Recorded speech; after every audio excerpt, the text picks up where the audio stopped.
Cleo has a little lump, I understand. Yes. She's sort of, when you touch her, she starts sort of crying and... I am really hoping that this is an abscess, because if it's not, something that could be is a cancerous lump. I've been concerned because my first cat died quite unexpectedly. 1 second. Oh no. So we have a little bit of a problem. The heart rate is dropping. The longer you're under anaesthesia, the higher the risks.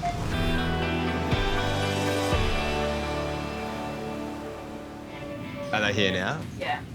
At the animal hospital in Perth, Dr. Peter Ricci's first patient has arrived.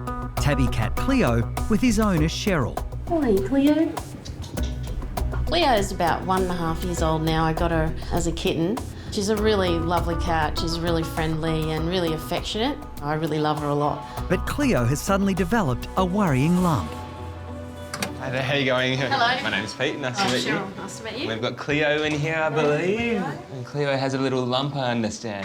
Yes. So when did you first notice I it, first sorry? noticed it this morning. This morning, right, yeah. And then by the time I got, here it is. Hey, oh yeah, I see. A lot larger. And she's sort of, when you touch her, she starts sort of crying and she looks like she's really in unhappy pain. about that. Has she had any fights with any other cats? Yeah, about a week ago she had a fight. It's a bit hard to know exactly what's going on without having a look underneath the skin, but if she's had a wound there from a fight, something that's not too uncommon is for them to get an abscess. So, but we'll have a little check over of her. So let's have a look at the front of you, my dear. That's it. Good girl. I'm going to sneak in with my stethoscope and have a little listen to her heart. Hey there.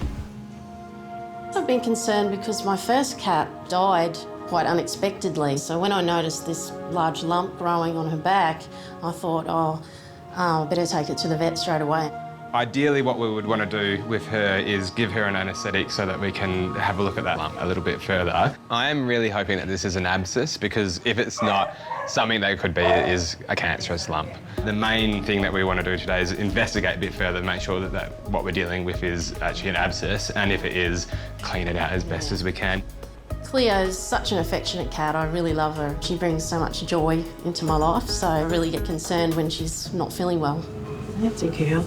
You're right. Is this Cleo? Is she a pretty cat? Once she's asleep, we can investigate the lump a bit further by making an incision with a scalpel to see what tissue lies underneath. Vet nurse Jordana will be assisting. I'm just going to clip the hair on the front of her leg so we can find out where her vein is. All right. Yeah, a little prick. The procedure I'm about to perform is potentially painful, and I don't want her to be able to perceive that pain, so these drugs will make her sleepy and make that perception of pain go away. Good girl, Cleo. You're being such a good little kitty cat. I'm not usually a cat person, but Cleo is a gorgeous cat. All right, almost done, Cleo. Anaesthetic drugs tend to lower the blood pressure. We're going to put her on a drip, so that's going to give her fluid into her vein, into that catheter I've just placed. That will increase her blood pressure and make the anaesthetic procedure more safe. All right, you getting sleepy? There we go. Good girl. My next job is placing an endotracheal tube. What I want to do now is make sure that the tube is in her trachea. As she has a breath, I should be able to see some condensation inside of that tube. So this little white thing here is just a sensor for carbon dioxide. So every time she has a breath, one of these blue waves will come up on our monitor. 1 second. Oh no. Cleo is having trouble stabilising under general anaesthetic. Just a little breath hold now. Been a little bit of a problem with Cleo's anaesthetic. She stopped breathing by herself. We're going to have to help her out here. Keep a close eye on that. It's something that progresses very quickly. As you first enter anaesthesia, you'll breath hold. So at the moment, Cleo is not having normal breaths. And every time I press the bag, she has a little breath of oxygen going into her. So when she's not breathing, we breathe for her. It's okay, Cleo. Hey, sweet pea. She's just having little breaths in her body. Beautiful. She's breathing herself now, so I'll let her do her thing. Now that Cleo's breathing has finally stabilised, Peter can start investigating the lump on her side. I'm expecting to see a swelling underneath the skin, and I can feel that it is quite extensive. But just as Peter is about to prepare the area for surgery, there is another scare. This is not good.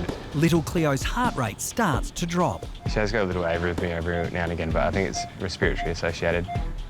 Yeah, pop her just on half for a moment and we'll see how she goes. She's not got any reflexes, I don't think. So we have a little bit of a problem. The heart rate is dropping. That can be a side effect of the anaesthetic medications, and we've just got to get this period right to make sure she's at the appropriate depth of anaesthesia. Too deep and she's dead, and too awake, she's going to feel everything. So there's that fine line that we need to get. Green is good. She's coming back up now. Yep. Just keep an eye on the ISO. With Cleo's heart rate stabilised, Peter can finally get started on the surgery. It does look like it might just be a little tooth mark. You can see the wound that I was suspicious might be there. It's just this tiny little dot here. It does look like it might be a little canine puncture from another cat that could have introduced some bacteria. 1 second. Suddenly, Cleo is in trouble again. Her blood pressure's all of a sudden dropped. If she were to suddenly wake up, she would feel everything that's going on and it would be extremely painful for her. I need to give her some extra fluid so that her blood volume expands and we increase her blood pressure. The reason her blood pressure's dropped is more than likely because she's been under anaesthetic a little while now, and the longer you're under anaesthesia, the higher the risks. 0.2. Got another 0.2 there. She's looking like she's a bit more stable now. Yep. All right, so I'm pretty happy that this has had a decent clean. Peter has managed to get Cleo stable again, so he can resume working on the lump. I'm about to make my incision into Cleo's skin, and I am expecting there to be a bit of blood underneath one of the first layers of muscle. So I will need to make a little incision into that. So just like I thought, an abscess. So all that yellow muck coming out is her body's immune system sending white blood cells to attack foreign cells that are in her body. This has definitely been caused by a cat fight. Another cat has bitten Cleo, and the bacteria from that tooth has been introduced underneath her skin and caused the abscess to form. There's an immense amount of pressure underneath there, and that would have been causing an immense amount of pain for little Cleo. I'm going to flush out this abscess as much as possible. So that swelling that was once all the way out here has significantly decreased. So I am just going to place a couple little sutures in the corners, but we still leave it open that if there is any extra fluid, it will come out through the middle of this surgical wound. We will place a little cover over this to help absorb some of that ooze that's coming out. Once that's done, that should be the end of this procedure and we'll recover her. The two most risky times in anaesthesia is when the animal's going to sleep and when they're waking up. So even though Cleo's surgery is done, she's still not completely out of the woods just yet. He's a nice little cat. She's starting to show the first few signs that she's gaining her reflexes again. What I'm watching for is her to actually take a swallow, even though she's moving her head around. Once she's moving her tongue and she's swallowing, that indicates she has a gag reflex. Hey, sweetie, you gonna have a swallow? There we go. And once she does that, I can remove the tube. Welcome back. Before she all of a sudden becomes aware of her surgical site, and we're going to place the e-collar around her neck, little Cleo is going to have to wear the cone of shame because she's more than likely going to lick her wound and reinfect it. Vet's orders. I don't know, she'll be too impressed with this. But... So she'll recover in here for about an hour or two. When she's a bit more awake, we'll hopefully send her home. Next up.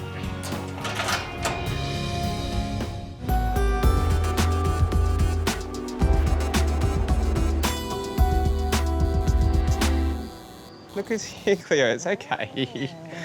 She's not too happy with me. Look who's here. Look who's here. In Perth, little Cleo has recovered from surgery. It's been a long wait, yeah, I've been a bit worried. So she's done really well. It's lovely to see Cleo reunite with Cheryl. Cheryl clearly loves Cleo quite a lot. She's got a nice little laceration here from her surgery. She did have one little puncture wound there that looked like where a tooth has probably gone in, so I'd say she has had a little bite from another cat. Cleo will have to be on antibiotics for the next 10 days to help clear up the infection, and outdoors will be out of bounds. The best way to prevent Cleo from fighting in the future is to actually keep her indoors. There we go, a bit more safer in there, isn't it, darling? All right, so she's all ready to go home. This is definitely one of the better parts of the job, being able to return a happy, healthy cat to her loving owner. Yeah, thanks very much, Dr. P. No dramas, my pleasure.